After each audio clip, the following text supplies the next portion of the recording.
Oi, gente, continuando com nossos estudos da biologia, dessa vez falando sobre tecidos conjuntivos especializados. Na aula passada a gente iniciou nossos estudos sobre os tecidos conjuntivos, né? E só lembrando para vocês que tecido conjuntivo, ele tem como principal característica a grande quantidade de matriz extracelular em detrimento da quantidade de células. Esse tecido conjuntivo, ele vai atuar tanto na união dos tecidos, como na nutrição e defesa.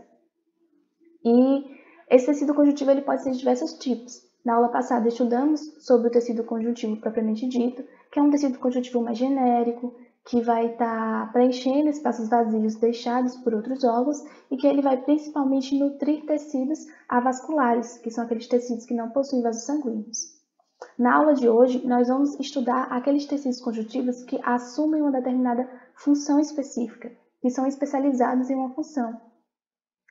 Então, são eles o tecido adiposo, o tecido cartilaginoso, o tecido ósseo e o tecido sanguíneo. Eu vou apontar para vocês aqui as principais características desses tecidos, sem me aprofundar muito, porque o foco aqui é vestibular e Enem. Então, começando pelo tecido adiposo, que é um tecido conjuntivo constituído de adipócitos, ou células adiposas, que são células especializadas em armazenar gordura. Então, as principais funções do tecido adiposo vão estar relacionadas com as características dos lipídios, que vocês estudaram lá em bioquímica. Então, a capacidade de armazenar lipídios na forma de triglicerídeos que esses adipócitos possuem vai fazer com que o tecido adiposo ele seja uma grande reserva energética para o nosso organismo, na falta da glicose, que é a nossa primeira moeda energética. O tecido adiposo ele também vai funcionar como isolante térmico e elétrico, vai funcionar na proteção mecânica, amortecendo quedas e traumatismos. Ele é capaz de preencher órgãos, de modelar a superfície corporal, capaz de degradar toxinas e também possui a capacidade de produzir hormônios, sendo o principal deles a leptina, que é um hormônio relacionado à sensação de saciedade. Bom, o tecido adiposo ele pode assumir tanto a gordura branca como a gordura marrom. A gordura branca ela é formada por adipócitos que têm poucas mitocôndrias. Bom, a mitocôndria é uma célula relacionada à respiração celular, ao metabolismo da célula. Então, se a célula possui poucas mitocôndrias, é claro que esse tecido ele vai possuir um baixo metabolismo. E esse tecido ele vai ter como principal função a funcionar como uma reserva energética, E ele é praticamente todo o tecido adiposo encontrado em humanos. Já a gordura marrom, ela é formada por adipócitos que possuem numerosas mitocôndrias. Então, esse tecido ele vai ter um alto metabolismo, tendo função especializada na produção de calor. Então, ele tem função termogênica.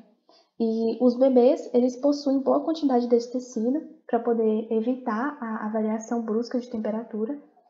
E os animais hibernantes, eles também possuem esse tecido ali para poder manter a sua temperatura constante. Certo?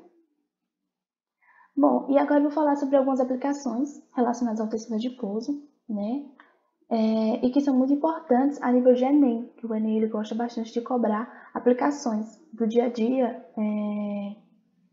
e conceitos, Bom, a lipoaspiração ela é uma técnica cirúrgica que vai reduzir o volume de tecido adiposo acumulado em determinados locais, como a barriga e quadril, por meio da aspiração. Só que é bom lembrar que a lipoaspiração ela é um procedimento estético, então ela não pode ser usada como uma forma ou um método de emagrecimento, até porque oferece altos riscos, como por exemplo, hemorragia e obstrução de vasos sanguíneos. A obesidade ela está relacionada ao excesso de tecido adiposo, que vai impactar negativamente na vida do indivíduo. E esse excesso de tecido adiposo, ele está relacionado ao desequilíbrio dos sistemas reguladores do peso corpóreo, que contribuem em fatores genéticos, ambientais e comportamentais. Segundo a Organização Mundial da Saúde, a obesidade ela afeta 1 a cada 3 indivíduos no mundo, hoje em dia. E a projeção é que até 2025, a obesidade ela esteja presente em um indivíduo a cada 2. Em 1 a cada 2 indivíduos. E essa obesidade ela geralmente ocorre por ingestão de calorias acima da necessidade para as atividades normais do indivíduo. E ela é um reflexo do nosso sistema capitalista, que eleva o consumo, inclusive o consumo de alimentos. De tecido adiposo é isso, e é o mais importante. E agora vamos falar sobre o tecido cartilaginoso, que sua consistência firme possui uma consistência firme e flexível, e essa consistência dele permite que ele possa sustentar diversos tecidos, principalmente os tecidos moles, como por exemplo a pele. O tecido cartilaginoso, ele também está associado com a formação óssea, então ele funciona como um molde de cartilagem que posteriormente vai sendo mineralizado até a formação do osso, lá durante o desenvolvimento do feto. E ele também é capaz de revestir superfícies articulares. As articulações, elas são regiões de contato entre dois ossos, e a cartilagem ela vai estar aqui presente para poder evitar o desgaste desses ossos e amortecer e proteger esses ossos contra choques. O tecido cartilaginoso. A sua principal célula é constituída por condroblastos, que são células mais jovens, e condrócitos, que são células mais velhas, mais maduras. Sua matriz extracelular vai ser composta principalmente de fibras colágenas e elásticas, que vão dar características de firmeza e flexibilidade desse tecido. E esse tecido ele não possui nem vasos sanguíneos, linfáticos e nem nervos. E ele acaba sendo nutrido pelo tecido conjuntivo adjacente, que é o pericôndrio. Bom, quanto ao tipo de fibras, quanto ao tipo de fibra, a proporção, na verdade. Quanto à proporção de fibras colágenas e elásticas nas cartilagens, essa cartilagem ela pode ser classificada como cartilagem alina, elástica ou fibrosa. A cartilagem alina ela tem uma proporção quase que equivalente de colágeno e elastina. Ela vai estar presente ali em articulações, no nariz, no externo, na traqueia, e ela também forma o primeiro esqueleto do feto, que posteriormente vai ser mineralizado. A cartilagem elástica ela possui mais fibras elásticas do que colágeno, e aí ela vai estar presente na orelha e na epiglote. E a cartilagem fibrosa, ela possui mais colágeno do que elastina e ela está presente ali nos discos intervertebrais. Esses discos, eles aumentam a flexibilidade da coluna, protegendo contra traumatismos. Só que o problema, pode gerar um problema, né, que é a hernia de disco, que é quando o núcleo cartilaginoso desse disco intervertebral, ele acaba se deslocando. E aí, quando ele se desloca, ele pode comprimir algum nervo gerador. Bom, e existem os peixes cartilaginosos, né, que são aqueles animais naqueles vertebrados em que o esqueleto ele é composto completamente por cartilagem, em vez de osso, que é o caso do tubarão, da raia e da quimera. De cartilagem é isso. E agora eu vou falar um pouco sobre tecido ósseo. Lembrando que vocês vão ter uma aula específica sobre sistema ósseo, então esse tecido ele vai ser mais aprofundado nessa aula, e aqui eu vou falar as características gerais. As principais funções do tecido ósseo é a sustentação e a movimentação. A movimentação está relacionada aos músculos, né? Os músculos esqueléticos, eles se fixam nos ossos, e os ossos eles funcionam como um sistema de alavanca para o movimento.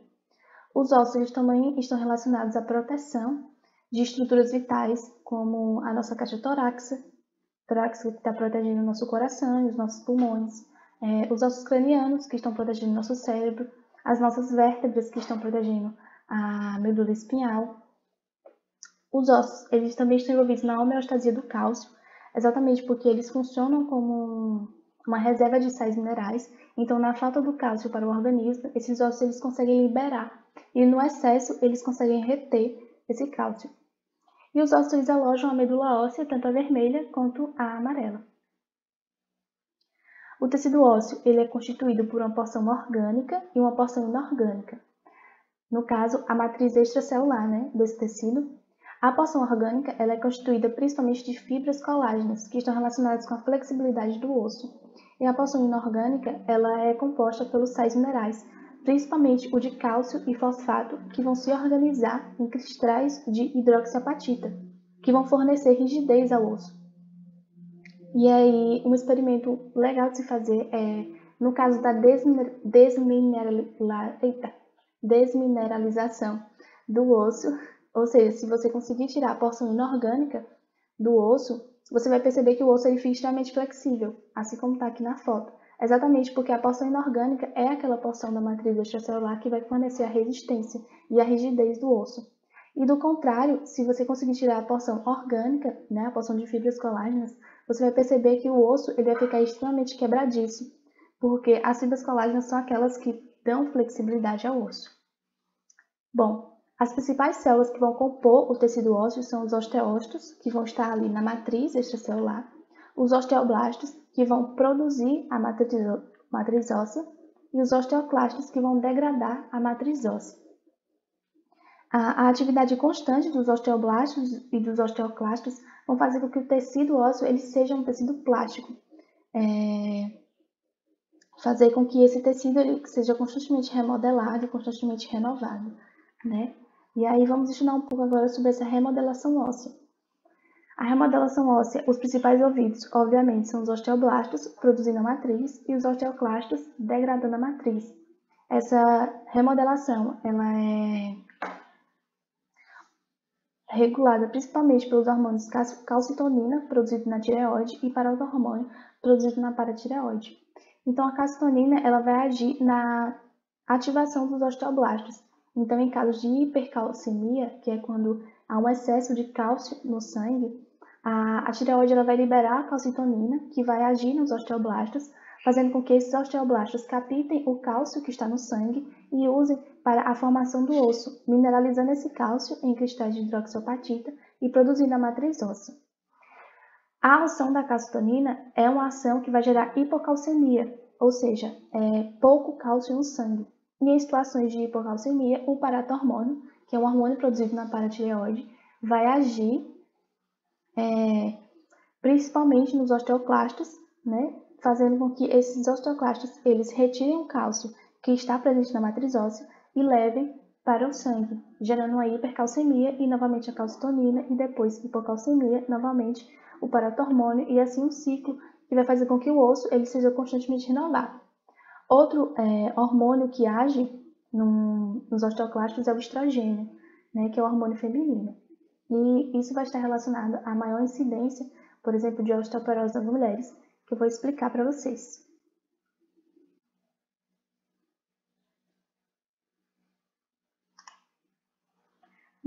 Bom, a osteoporose ela é a perda óssea, a perda de matriz óssea em excesso, que vai fazer com que o osso ele se torne muito poroso, frágil e quebradiço. É comum com o envelhecimento haver a perda de matriz óssea, mas quando essa perda de matriz óssea ela se dá em excesso, né, e aí a gente tem a osteoporose. Essa osteoporose ela vai ser mais comum em mulheres e em idosos. Em mulheres porque com o fim do ciclo menstrual há queda de estrogênio e esse estrogênio ele está relacionado à regulação dos osteoclastos, que degradam a matriz óssea. Com a baixa quantidade de estrogênio no organismo da mulher, esses osteoblastos eles ficam desregulados e mais ativos e acabam degradando em excesso a matriz óssea. A prevenção da osteoporose vai incluir a ingestão diária de cálcio, que é abundante em leites e em derivados, na prática de exercícios físicos e exposição moderada ao sol, porque a vitamina D ela aumenta a absorção do cálcio no nosso organismo. Bom, o tecido ósseo ele possui os canais de Havens, que são unidades formadas pelos osteócitos e canalículos, que vão se dispor de forma concêntrica ao redor de cada canal central. Esses canais eles vão garantir a sobrevivência das células ósseas, porque é por eles que os nervos e os vasos sanguíneos vão chegar, levando nutrientes para essas células. A medula óssea, né, eu disse para vocês que os ossos eles conseguem alojar a medula óssea. E essa medula óssea ela pode ser a medula óssea vermelha, que é um tecido hematopoético ali relacionado com a produção de células sanguíneas, ou medula óssea amarela, que armazena gorduras e então vai agir na reserva energética. Na criança, praticamente todos os ossos eles são hematopoéticos, ou seja, praticamente todos possuem medula óssea vermelha, e nos adultos apenas os ossos longos e as costelas e o osso ilíaco vão produzir ali células sanguíneas, ou seja, vão alojar a medula óssea vermelha. O transplante de medula óssea ele é um tratamento proposto para algumas doenças que afetam as células do sangue, como por exemplo as leucemias. Ele vai constituir na substituição de uma medula óssea doente por células normais de medula óssea, com o objetivo de reconstituição de uma nova medula saudável e assim produção de células sanguíneas normais. Esse transplante ele pode ser autogênico, quando é feito retirado da mesma pessoa que vai receber, ou halogênico, quando é retirado de outro indivíduo. E o tecido ósseo é isso que vocês precisam saber, e aí vocês vão ter uma aula específica sobre o sistema ósseo, que vai ser mais aprofundado esse assunto lá. Bom, o tecido conjuntivo, o tecido sanguíneo, ele também é um tecido conjuntivo, apesar de ser fluido, né? Sua principal função é o transporte de substâncias, que é resultado da evolução dos seres multicelulares. Os organismos unicelulares, eles estão em contato direto com o meio, o que significa que todas as substâncias de que eles precisam podem ser obtidas diretamente pela célula. Do mesmo modo, os resíduos eles também podem ser eliminados diretamente no meio. Só que à medida que surgiram os seres multicelulares, os tecidos localizados mais internamente, eles se distanciaram do meio externo. Então, como essas células elas receberiam nutrientes e gás e oxigênio, e de que modo poderiam descartar esses resíduos? Animais como esponjas e anemonas do mar apresentam uma cavidade na qual a água ela circula, transportando as substâncias pelo corpo. Outros animais eles apresentam um fluido corporal que dissolve, distribui e recolhe substâncias por todo o corpo. Na grande maioria dos invertebrados, esse fluido é a hemolinfa e nos vertebrados é o sangue. Portanto, o principal papel do sangue é o transferir nutrientes, o gás oxigênio e as demais substâncias de que as células precisam, bem como remover resíduos resultantes da atividade metabólica celular. Essa função só é possível porque o sangue ele circula em toda a extensão do corpo por meio de vasos que formam um circuito fechado, como no caso dos seres humanos. O sangue ele também está envolvido com a regulação do pH e a temperatura. A regulação da temperatura corporal se deve, pois a água contida no plasma sanguíneo absorve o calor das regiões mais internas do organismo e conduz até a superfície do corpo, onde ele é dissipado. O sangue ele também está relacionado ao equilíbrio hídrico e à defesa, por ele possuir células de defesa que vão destruir micro-organismos invasores. Sobre a constituição. O organismo ele é constituído, em sua maioria, pelo plasma sanguíneo, que é a substância intercelular constituída de proteínas, águas e outros solutos, como eletrólitos, nutrientes, gases, hormônios, etc. As proteínas plasmáticas, as principais são as albuminas, relacionadas com a manutenção da pressão osmótica, as imunoglobulinas, que são anticorpos relacionados à defesa, e o fibrinogênio, que é uma proteína relacionada com a ativação da cascata de coagulação, que vai possibilitar a coagulação do sangue e evitar hemorragias. E, fora o plasma, o sangue possui os elementos figurados, que são as plaquetas, os leucócitos e as hemácias. As plaquetas são fragmentos celulares, leucócitos e hemácias são células. Os leucócitos, também chamados de glóbulos brancos, vão estar atuando na defesa do organismo e as hemácias são especializadas no transporte de oxigênio. Vamos estudar cada um deles agora. As hemácias, elas também podem ser chamadas de eritrócitos. São as células mais abundantes do sangue, possuem um formato bicôncavo, que é esse formato aqui que vocês estão visualizando, que possibilita não só o aumento da superfície de contato, que vai melhorar a captação de oxigênio, bem como a flexibilidade da célula para poder passar por meio dos vasos sanguíneos. As hemácias, elas são especializadas no transporte de oxigênio porque elas possuem no seu interior uma proteína especializada para isso, que é a hemoglobina. As hemácias elas não apresentam núcleo e nem mitocôndria para poderem ter mais espaço para alojar a hemoglobina. E como elas não apresentam núcleo, elas não possuem capacidade de se dividir e aí morrem com cerca de 120 dias. E por isso elas são constantemente produzidas pela medula óssea. O processo de eritopoiese, que é o processo de formação dos eritrócitos, é estimulado por fatores nutricionais, como a ingestão de ferro e de vitaminas B9 e B12, que vão atuar na estrutura da hemoglobina, estimuladas pela atividade aeróbica, por altas altitudes, devido ao ar rarefeito, o organismo ele tende a produzir mais hemácias para poder conseguir captar mais oxigênio. E também estimulado pela eritropoetina, que é um hormônio renal que estimula a produção de eritrócitos lá na medula óssea vermelha. E é considerado doping para atletas, porque isso deixaria em desvantagem a concorrência das atividades esportivas, né? E, por exemplo, um atleta que consumir a eritropoetina sintética, né, ele vai possuir mais hemácias, possuindo mais hemácia ele vai possuir mais oxigênio, que vai poder produzir mais energia lá na cadeia respiratória e na mitocôndria. Com mais energia, esse atleta ele vai estar em vantagem. Por isso que é considerado um doping, e foi inclusive uma questão do Enem, do ano passado. Os leucócitos são os glóbulos brancos relacionados à defesa do organismo. Alguns vão fazer fagocitose, como os neutrófilos, eosinófilos e macrófagos. Outros vão agir na resposta alérgica, como os basófilos. Outros vão produzir anticorpos, como os linfócitos B. Outros vão mediar a resposta imune, como o linfócito TCD4 e TCD8. E as células NK, que geram apoptose para aquelas células que são consideradas perigosas para o organismo, como as células infecciosas ou células que apresentam comportamento estranho. As plaquetas, elas não são células, elas são fragmentos celulares originadas a partir dos megacariócitos, que esses sim são células. Essas plaquetas, elas são capazes de liberar substâncias químicas que promovem a cascata de coagulação do sangue, e aí formam um tampão plaquetário, evitando a perca excessiva de sangue. Só que quando o seu número é muito elevado, elas podem formar trombos de células, e esses trombos eles podem obstruir vasos, levando ao infarto de alguns tecidos. E quando essas plaquetas elas estão em menor quantidade, elas podem levar a hemorragia excessiva. E é isso sobre tecido sanguíneo e tecidos constitutivos especializados. Espero que tenham gostado. A nossa próxima aula é sobre sistema tegmentar e sistema nervoso. Estudem, resolvam os exercícios e estarei aqui para qualquer dúvida.